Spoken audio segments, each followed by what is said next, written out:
अपने पैसों के साथ कुछ ऐसी सीरियस मिस्टेक करते हैं जो उनकी खुश भरी लाइफ को बर्बाद कर देता है। और इस वीडियो में मैं आपके सामने 7 ऐसी मिडिल क्लास मिस्टेक्स रिवील करने वाला हूं जो आप में से अक्सर लोग अपने पैसों के साथ करते हैं। आज का मिडिल क्लास पैसा बचाना कम और उड़ाना ज्यादा जानता है और शायद यही सबसे बड़ा रीजन है कि इंडियंस पैसा तो बचा कम रहे हैं और लोन ज्यादा ले रहे हैं क्योंकि उन्हें फालतू की चीजों पर खर्चा करना है। इस आर्टिकल में आप खुद ही देख सकते हो कि 2022-23 में बैंक्स की तरफ से 7 लाख करोड़ के पर्सनल लोन दिए गए थे, पर 2024 तक आते आते ये नंबर 47 लाख करोड़ हो चुका है और ऐसा अनुमान लगाया जा रहा है कि आने वाले कुछ सालों के अंदर अंदर सारी हदें पार होने वाली हैं। अब देखो, ये तो हुई सिर्फ पर्सनल लोन की बात, पर लोगों को लोन सिर्फ अपने पर्सनल खर्चों के लिए थोड़ी चाहिए। उन्हें तो अपनी हर छोटी बड़ी चीजों के लिए सिर्फ एक ही नाम सामने आता है, लोन्स। अब भैया, रईस दिखना है, पर 25,000 की सैलरी में कहाँ कोई रईस दिखेगा। और आजकल जो सबसे कॉमन लोन एक मिडिल क्लास को चाहिए वो है मिस्टेक नंबर 1, EMI वाली रईसी कार्स। देखो, आजकल हम मिडिल क्लास लोगों का फंडा बहुत ही सिंपल हो चुका है। हमारा मानना है कि अमीर होना नहीं, पर अमीर दिखना जरूरी है।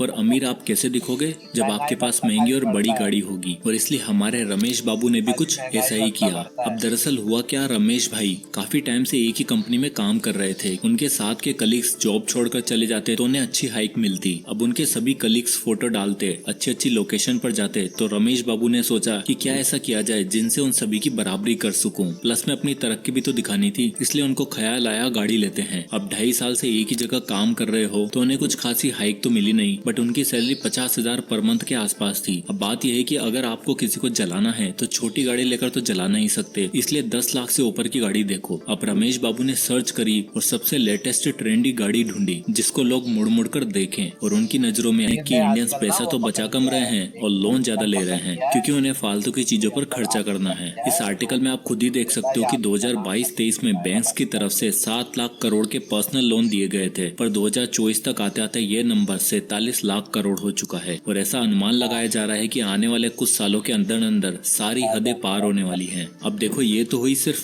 पर्सनल लोन की बात, पर लोगों को लोन सिर्फ अपने पर्सनल खर्चों के लिए थोड़ी चाहिए। उन्हें तो अपनी हर छोटी बड़ी चीजों के लिए सिर्फ एक ही नाम सामने आता है, लोन्स। अब भैया, रईस दिखना है, पर 25,000 की सैलरी में कहाँ कोई रईस दिखेगा। और आजकल जो सबसे कॉमन लोन एक मिडिल क्लास को चाहिए वो है मिस्टेक नंबर 1, EMI वाली रईसी कार्स। देखो, आजकल हम मिडिल क्लास लोगों का फंडा बहुत ही सिंपल हो चुका है। हमारा मानना है कि अमीर होना नहीं, पर अमीर दिखना जरूरी है। और अमीर आप कैसे दिखोगे? जब आपके पास महंगी और बड़ी गाड़ी होगी। और इसलिए हमारे रमेश बाबू ने भी कुछ ऐसा ही किया। अब दरअसल हुआ क्या, रमेश भाई काफी टाइम से एक ही कंपनी में काम कर रहे थे। उनके साथ के कलीग्स जॉब छोड़कर चले जाते तो उन्हें अच्छी हाइक मिलती। अब उनके सभी कलीग्स फोटो डालते, अच्छी अच्छी लोकेशन पर जाते, तो रमेश बाबू ने सोचा कि क्या ऐसा किया जाए जिनसे उन सभी की बराबरी कर सकूं, प्लस में अपनी तरक्की भी तो दिखानी थी। इसलिए उनको ख्याल आया, गाड़ी लेते हैं। अब 2.5 साल से एक ही जगह काम कर रहे हो तो उन्हें कुछ खासी हाइक तो मिली नहीं, बट उनकी सैलरी 50,000 पर मंथ के आसपास थी। अब बात यह है कि अगर आपको किसी को जलाना है तो छोटी गाड़ी लेकर तो जला नहीं सकते, इसलिए 10 लाख से ऊपर की गाड़ी देखो। अब रमेश बाबू ने सर्च करी और सबसे लेटेस्ट ट्रेंडी गाड़ी ढूंढी जिसको लोग मुड़ मुड़ कर देखें और उनकी नजरों में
नई नवेली टाटा कर्व प्लस अब 12,50,000 की। अब क्योंकि कुलदीप साहब काफी समय से जॉब कर रहे थे, फैमिली की नीड्स कम थी, तो उनके पास अच्छा खासा अमाउंट सेव हो चुका था। पर कोविड के बाद उनकी वाइफ को लगा अब हमें बड़ा घर लेना चाहिए ताकि अंजू की पढ़ाई भी हो सके और कुलदीप साहब का काम भी। पर बड़ा 3 BHK रेंटेड हाउस देखने की बजाय उन्होंने सोचा अपना घर ले लिया जाए और फाइनली उन्हें सेम एरिया में एक 3 BHK फ्लैट दिखाया गया 80 लाख का। ठीक उसी तरह का फ्लैट उन्हें 35,000 पर मंथ की रेंट पर भी मिल रहा था, पर उन्होंने बाय करना सही समझा। अब देखो यार, इनकी सैलरी अच्छी खासी थी, में प्रॉपर्टी के साथ साथ उसका टैक्स, मेंटेनेंस, उसके ऊपर सारे खर्चे मिलाकर 10 से 15,000 लगते हैं। अब 1 लाख कमाने वाला आदमी अगर 60-70,000 सिर्फ EMI और मेंटेनेंस में दे देगा तो घर कैसे चलेगा। Mistake number 3, financial risk management and incorporate insurance. आजकल हर कोई जल्दी से जल्दी फाइनेंशियली फ्री रहना चाहता है और वो बस ये ढूंढता रहता है कि कोई ऐसा मिल जाए जो मुझे कुछ ऐसी इन्वेस्टमेंट बता दे जहाँ कर देना है, और आप अपने लिए बेस्ट से सूटेबल टाइम सेलेक्ट कर सकते हो,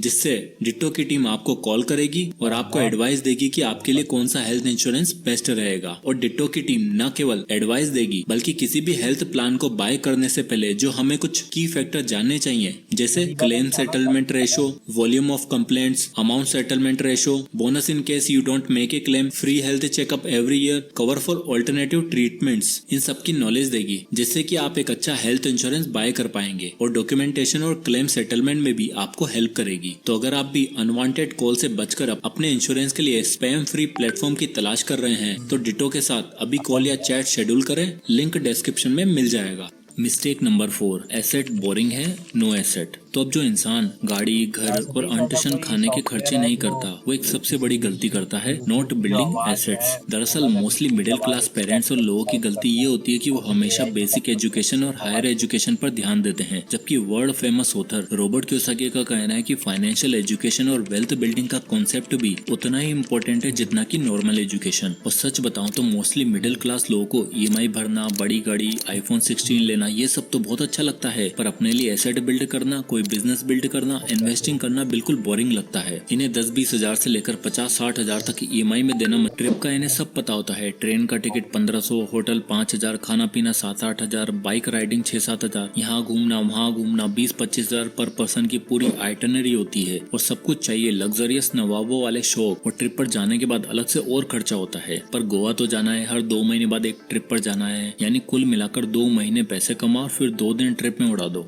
और मंडे को फिर से ऑफिस ज्वाइन करो क्योंकि अगले महीना चलाने के लिए पैसा नहीं बचा। तो भैया ये वीकेंड वाली अमीरी, ट्रिप्स, पार्टीज आपको